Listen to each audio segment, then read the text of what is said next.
Guys, मेरा ये जो ब्लॉग होने वाला है ये मेरे इंट्रोडक्शन से रिलेटेड होने वाला है। हेलो गाइस, दिस इज़ प्रतीक्षा। आज ये जो ब्लॉग होने वाला है ये मेरे से रिलेटेड होने वाला है कि मैं कहाँ से हूँ और मैंने अपनी स्टडी कहाँ से करी है, मेरे जो इन लॉज हैं वो कहाँ से हैं, मेरे मम्मी पापा हैं वो कहाँ से हैं।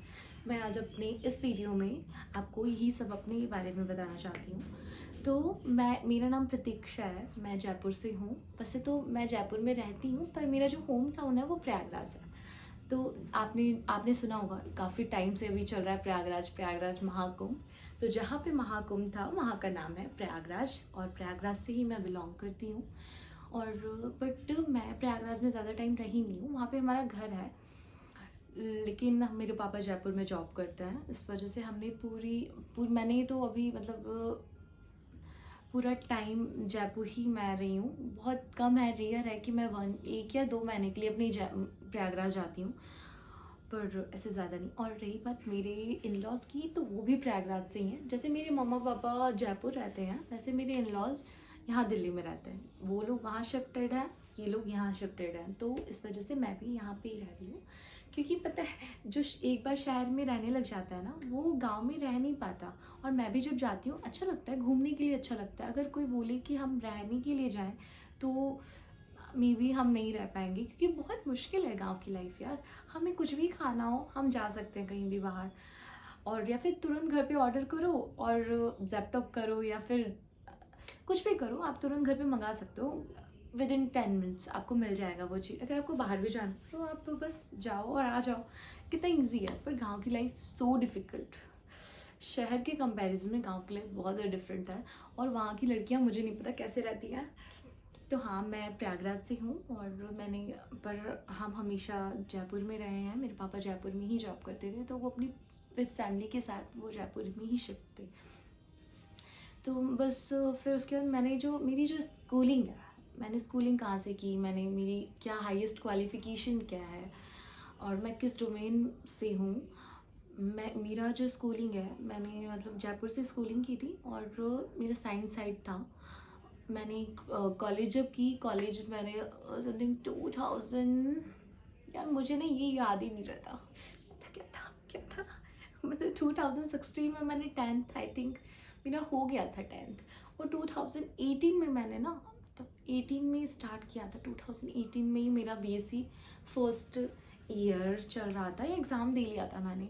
तो बीएससी फर्स्ट ईयर और फाइनल ईयर जब मेरा हुआ ना, बीएससी फाइनल ईयर, तो मेरी फाइनल ईयर से पहले 1 महीने पहले मेरे 2021 में 2021 मई में 2021 1 जुलाई को मेरी शादी थी।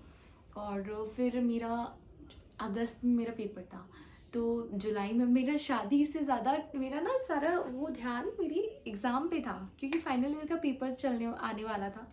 तो मेरा सारा ध्यान मेरे एग्ज़ाम्स पे था, मेरे प्रैक्टिकल का मतलब हर एक ध्यान मेरा उस पे था। तो मैंने बीएससी कर रखा है साइंस साइड से। और फिर जैसे मेरा फाइनल ईयर का पेपर हुआ उसके बाद मेरा ये था कि मैं कहाँ से आगे की पढ़ाई अपनी करूँ।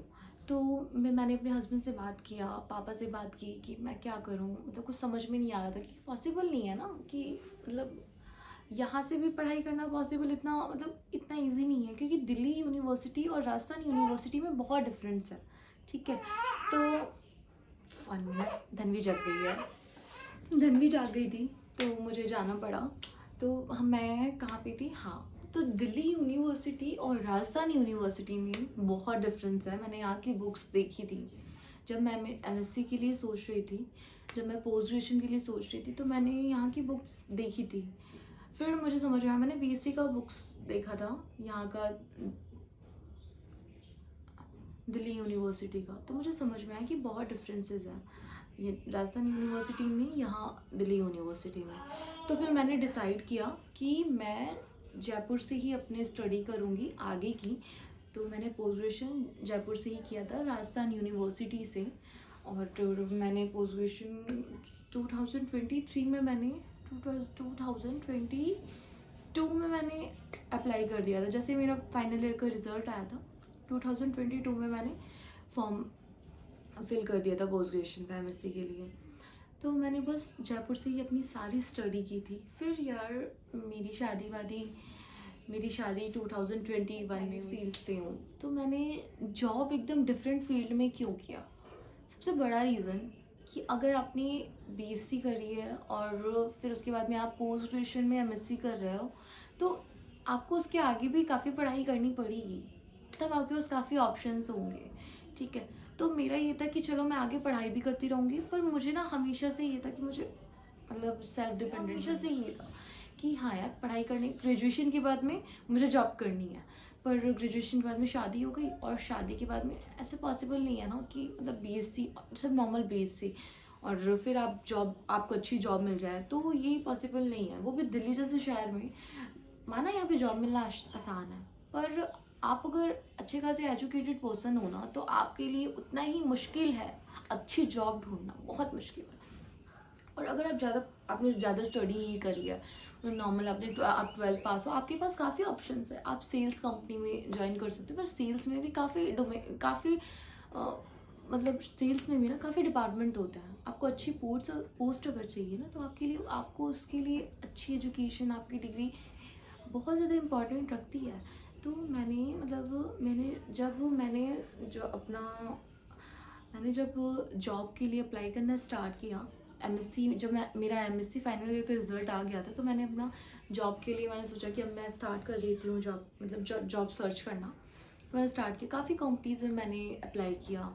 मतलब मैंने फिर अपनी लिंक्डइन पे प्रोफाइल बनाई, उसको काफ़ी अच्छे से मेंटेन करना पड़ता है, उसको लिंक्डइन प्रोफाइल को, उसको काफ़ी टाइम तक मैंने मेंटेन किया। लेकिन अगर उसमें हम कुछ करेंगे ही नहीं, तो फिर उसका कोई मतलब नहीं है ना। आपकी स्टडी भी तब, आपकी डिग्री किसी काम की नहीं है अगर आप कभी उसे यूज़ नहीं कर रहे हैं। अगर रखा आपका कोई मतलब नहीं बनता, आपने कितनी भी पढ़ाई करी हो। तो मुझे तो हमेशा से ही था, मुझे जॉब करनी थी, तो मैंने काफ़ी बार अप्लाई किया। मैंने 1-2 जगह इंटरव्यूज़ भी दिए, ठीक है। तो किसी जगह नहीं सेलेक्ट हुई, और किसी जगह से अगर सेलेक्ट भी मैं हुई हूँ, तो मैंने नहीं किया, क्योंकि यार मेरे को एटमॉस्फेयर बहुत ज़रूरी है। जैसे मैं एक हाउसवाइफ थी उस टाइम पर, और सबसे ज़्यादा दिल्ली में सेफ्टी का ध्यान रखना ज़रूरी है। टाइम से घर जाना, टाइम से घर आना, और मैं अपने इन लॉज़ के साथ रहती थी, तो बहुत मुश्किल होता था कि मतलब सुबह से शाम मुझे टाइम भी मैनेजमेंट करना भी बहुत डिफ़िकल्ट होता था, क्योंकि सुबह से शाम मैं जहाँ भी दिखती थी, तो वहाँ भी ये होता था कि आपको मतलब 9 to 6 आपको जॉब टाइम होता था आपका। तो मुझे हमेशा से मेरे को ये था। तो जब मैंने जॉब मतलब काफ़ी जगह मैंने इंटरव्यूज़ दिए, मेरा से कहीं कहीं हुआ, कहीं नहीं हुआ, मैंने जैसे आपको बताया। तो जिस जगह मेरा हुआ, वो बहुत दूर था, और मुझे भी नहीं पता कि मैं क्या सोचकर इतनी दूर इंटरव्यू देने गई थी। वहाँ पे जितनी सैलरी थी ना, उतना आप सोचो कि जितनी सैलरी थी, उसका आधा ना मेरा कन्वेंस चार्ज लग जाता, और प्लस मैं अपनी फैमिली को बिल्कुल टाइम नहीं दे पाती, ठीक है। तो इसलिए मैंने वहाँ पे जॉब नहीं किया। और मेरा जो मैंने जो इंटरव्यू दिए हैं ना, जिस फीस में मैंने इंटरव्यूज़ दिए हैं ना, वो मैं जानती हूँ। मतलब बहुत मुश्किल था यार, बहुत मुश्किल था। जैसे जैसे मैंने अपनी जॉब के लिए मैंने इतना स्ट्रगल किया, अपने मम्मी पापा को मनाना, मैं बहुत रोई थी कि नहीं, मुझे जॉब करना है, मेरे को जॉब करना है, मेरे को सेल्फ डिपेंडेंट बनना है। मतलब पापा मम्मी का ये था ना हमेशा से कि क्या ज़रूरत है जॉब करने की, हम हैं ना, क्या चाहिए तुम्हें, क्या ऐसा है कि जो तुम्हें नहीं मिल रहा और तुम जॉब करना चाहती हो। तो मेरा कहना ये था कि ऐसा नहीं है कि कुछ नहीं मिल रहा है मुझे, लेकिन फिर भी ऐसा होता है ना कि अगर आपने इतनी पढ़ाई करी है, आप जॉब कर सकते हो, तो क्यों ना करो। उस टाइम पे बेबी भी नहीं थी, तो मेरे ऊपर कोई इतनी बड़ी जिम्मेदारी भी नहीं थी कि मैं नहीं कर सकती हूँ। मैंने काफ़ी मनाया, पहले घर वालों से परमिशन ली जॉब के लिए, फिर मैंने इंटरव्यूज़ देना स्टार्ट किया। इंटरव्यू भी देने जाती थी, तो भी काफ़ी प्रॉब्लम्स होती थी मम्मी पापा को कि नहीं, क्या ज़रूरत है जॉब करने की।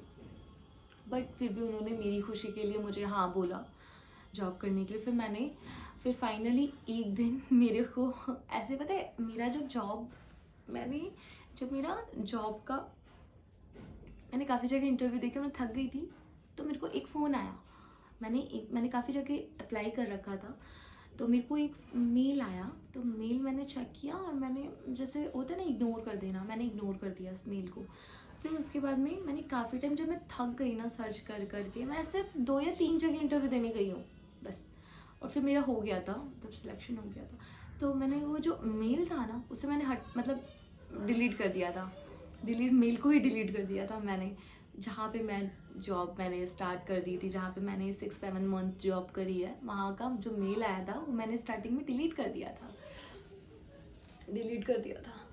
तो मतलब जब मैंने स्टार्टिंग में मैंने मेल डिलीट कर दिया, उसके बाद में मुझे ऐसे सडनली मैं ये हो जाता है ना, डीमोटिवेट हो जाता है। तो फिर मैंने छोड़ दिया कि चलो ठीक है, आज जब नहीं मिल रही है तो फिर क्या कर सकते हैं।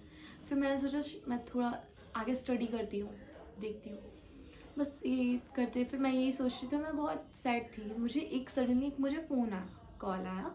तो उन्होंने बताया कि मैं यहाँ से बोल रहा हूँ ये, और आपकी हाईएस्ट क्वालिफ़िकेशन क्या है, आप अपना रिज्यूम मुझे भेज दो। तो मैंने अपना रिज्यूम भेजा तो मुझे रिटर्न कॉल बैक आया।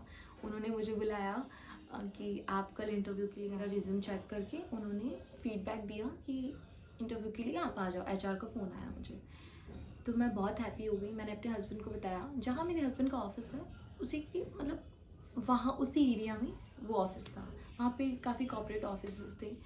तो मैंने उनको बताया। फिर उन्होंने पूछा पूछ लो मम्मी पापा से। मैंने पूछा, सब ने मुझे मना कर दिया कि नहीं करना है। ठीक है, फिर मैंने सच में इग्नोर कर दिया। मैं रोई भी। फिर मैंने छोड़ो यार, नहीं, जब कोई नहीं चाहता है तो फिर नहीं करता है। पर फिर मैंने मतलब मुझे वापस मुझे फ़ोन आया, समथिंग आफ्टर 1 वीक मुझे फ़ोन आया कि आप इंटरव्यू के लिए नहीं आ रहे हैं, आपकी प्रोफाइल जो है वो शॉर्ट लिस्टेड हो गई है, तो आप क्यों नहीं आ रहे हो, क्या रीज़न है। फिर मैंने बताया कि ऐसा ऐसा बात है। तो उन्होंने बोला आप एक बार बात करो, और हो सके तो आप मुझे दोपहर 1 बजे तक आप इंटरव्यू के लिए आज आप आ सकते हो। मुझे सुबह सुबह फ़ोन आया था। तो फिर मैंने इनसे बात करी, इन्होंने मम्मी पापा को समझाया और बात करी उनसे। फिर तब जाकर मैंने भी बात करी, फिर तब जाके मुझे परमिशन मिली कि हाँ जाओ इंटरव्यू दे कर आओ। तो फिर जिस दिन मैं इंटरव्यू देने गई थी उसी दिन मेरा सिलेक्शन हो गया था वैसे तो। पर मतलब अगर आप अच्छी कंपनी में जॉब करना चाहते हो ना, तो वहाँ पे ट्रेनिंग पीरियड्स होता है कि आपको ना 7 डेज़ का ट्रेनिंग पीरियड होता है। अगर आप वो क्लियर कर लेते हो, फिर आपका मॉक कॉल होता है। आफ्टर 7 डेज़ आपका मॉक कॉल होगा, और अगर आप मॉक कॉल क्लियर कर लेते हो क्लियर हो जाती है गलती, क्लियर कर लेते हो, तो आपने जितने 7 डेज़ जॉब की है उसकी आपको सैलरी आपकी सैलरी के साथ मिलेगी, ठीक है, पूरे मंथ की सैलरी के साथ। और अगर आप नहीं क्लियर करते हो तो फिर आपको कोई सैलरी नहीं मिलेगी इन 7 डेज़ की। तो मैंने 7 डेज़ में अपना जो भी मेरा हमारी क्लासेस होती थी वो प्रोजेक्टर के थ्रू होती थी। सारे मेंटोर्स हमारी क्लासेस लेते थे, ऑफिस के जो एचआर होते थे या फिर सीनियर्स होते थे वो हमें क्लासेस देते थे। और मैं जहाँ जॉब करती थी, वो जो कंपनी थी यार, एक तरीके से आप बोल सकते हो एजुकेशनल कंपनी थी वो, एजुकेशनल कंपनी। वहाँ पे ना आपको इतना कुछ सीखने को मिला। मैंने 7 मंथ जॉब करी, सच में मुझे नहीं नॉलेज थी बाहर के बारे में, इतना कम्युनिकेशन स्किल मेरा स्ट्रॉन्ग नहीं था जब मैंने जॉब की। और वहाँ पे मैंने नए नए लोगों से बात किया, और काफ़ी स्टडी की कोर्सेज़ के बारे में, प्लेसमेंट्स के बारे में, और स्टूडेंट्स के बारे में कि स्टूडेंट्स को प्लेसमेंट कैसे मिलती है, मल्टीनेशनल कंपनीज़ के क्या क्या क्राइटेरियाज होते हैं जिसकी वजह से बच्चे उस क्राइटेरिया आगे अच्छी पोस्ट उनको मिल सकती है। ठीक है, मतलब जब आप कहीं घर से बाहर निकलते हो ना, बहुत हेल्प मिलती है, और आप में एक नेक्स्ट लेवल का कॉन्फिडेंस आता है यार, हो जाता है गलती, कॉन्फिडेंस आता है, नेक्स्ट लेवल का कॉन्फिडेंस आता है, ये तो है। मेरे में इतना कॉन्फिडेंस नहीं था बात करने का, पहले मैं बहुत हिचकिचाती थी। मेरा फर्स्ट मॉक कॉल क्लियर नहीं हुआ था, मैंने बहुत स्ट्रगल किया है इस जॉब के लिए, जो मैं अब नहीं कर रही हूँ और मैं नहीं कर सकती हूँ अभी। मतलब मेरा हमेशा से ड्रीम था एक ऑफिशियल जॉब करने का, ऑफिस में बैठने का, एक कैबिन हो, और मुझे दिन सुबह शाम मुझे कोई कॉफ़ी देने आए, मैम ऐसे, मतलब लैपटॉप हो पर्सनल, हर चीज़ का मुझे बहुत शौक था, पता नहीं क्यों। तो मुझे था, मैं एक जयपुर से, मतलब जयपुर में भी हम जहाँ रहते थे वो एक गाँव ही था, शहर तो ऐसा था नहीं। तो फिर मैं जब दिल्ली आई तो मेरा ये था कि हाँ यार, यहाँ मेरे सपने पूरे हो सकते हैं, और हमेशा से मतलब। तो फिर जब मेरा मेरा मॉक कॉल रिजेक्ट हुआ, मैं बहुत रोई थी, बहुत रोई थी, बहुत रोई थी यार, इतना रोई थी कि क्या होता, मेरी काजल फैल गया था, मेरी फ्रेंड थी एक। लेकिन हाँ, मेरे जो एचआर थे वो बहुत सपोर्टिव थे, मैं मतलब बहुत ज़्यादा सपोर्टिव थे। ऐसे एचआर मैं जब इनसे सुनती थी एचआर्स के बारे में कि एचआर बहुत खड़ूस होता है, ये होता है, वो होता है, लेकिन जब मैं अपने एचआर से मिली थी, लिटरली वो बहुत ज़्यादा अच्छे इंसान थे और एक बड़े भाई की तरह उन्होंने मुझे सपोर्ट किया। तो फिर मेरा फाइनली जाकर मेरा सिलेक्शन हुआ और मैंने अपनी जॉब स्टार्ट करी। और फिर मैंने जॉब स्टार्ट कर दी थी जिस दिन मेरा फर्स्ट डे था ऑफिस, जब मेरा मॉक कॉल क्लियर हुआ और मेरे को नेक्स्ट डे से मेरी जॉइनिंग थी। नेक्स्ट डे ही मेरा ऑफर लेटर आ गया था। उससे पहले ही मैं हनुमान जी, सीपी में हनुमान जी का मंदिर है, मैं वहाँ पे दर्शन करने गई और फिर मेरी वही ऑफिस जर्नी स्टार्ट हुई। मैंने ऑफिस जाना आना स्टार्ट कर दिया। उसी कुछ टाइम बाद में मैं प्रेग्नेंट हो गई, तो फिर तो कुछ है नहीं और बस ऐसे ही मेरी ऑफिस मेरा स्टार्ट हुआ। मैंने 5 to 6 मंथ, ऐसे 6 या 7 मंथ मैंने जॉब करी और फिर उसके बाद में कुछ नहीं, फिर बेबी वो, फिर मैंने बताया जब तक मैंने ये अपना स्टार्ट किया था ना, मैं आपको नेक्स्ट व्लॉग में बताऊंगी कि मेरी जो प्रेगनेंसी जर्नी है वो मैं प्रेग्नेंट मैंने अपनी प्रेगनेंसी में 6 मंथ तक जॉब किया है। मतलब पूरी प्रेगनेंसी मैंने 6 मंथ जॉब करके निकाली और मैंने कैसे कैसे स्ट्रगल देखे हैं ना पूरी प्रेगनेंसी में मैंने, वो मतलब कि अब याद करती हूँ ना, तो मेरे को ये लगता है कितना मुश्किल फेज था वो, कितना मुश्किल होता है यार, बहुत मुश्किल था।